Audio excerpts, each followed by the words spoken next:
उसकी एक माली की बेटी थी, उसको गीत गोविंद याद हो गया। अब बैगन तोड़ने के लिए जा रही थी तो सघन वन था, वहां कांटे लगे हुए थे।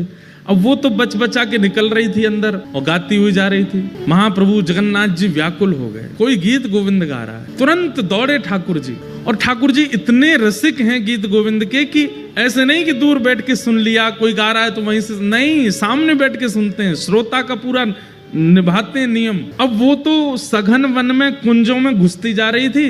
महाप्रभु जगन्नाथ जी सोचे कहां से आ रही आवाज, इनमें ये कांटों के वृक्ष लगे हैं, बेल छाई है, इसमें भीतर घुसी हुई है, वहां से बैगन तोड़ती हुई गा रही है। महाप्रभु जगन्नाथ जी हैं भी खूब विशाल।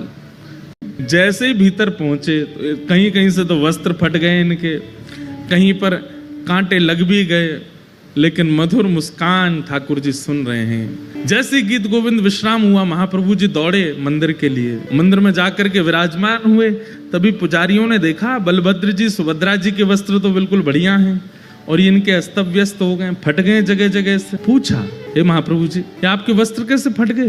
तब महाप्रभु जी ने ये भाव बताया कि मुझे गीत गोविंद बहुत प्रिय है, और कोई व्यक्ति कभी कहीं गाता है तो मुझे मेरा मन होता है कि मैं वहां पहुंच जाऊं। अभी कहाँ गए थे? तो बताया, बोले एक माली की बेटी है, बैगन तोड़ के गाती है, मैं घुस गया भीतर, फट गए मेरे वस्त्र। उसी दिन वहां के गजपति राजा ने ये नियम बना दिया, पूरे जगन्नाथपुरी को इकट्ठा करके सबसे हाथ जोड़ के निवेदन किया कि जिनको भी अष्टपदी गीत गोविंद याद है, आपसे प्रार्थना है, आसन लगा करके उस पर स्वयं बैठिए और एक सन्मुख आसन पधरा करके तब गीत गोविंद गाइए।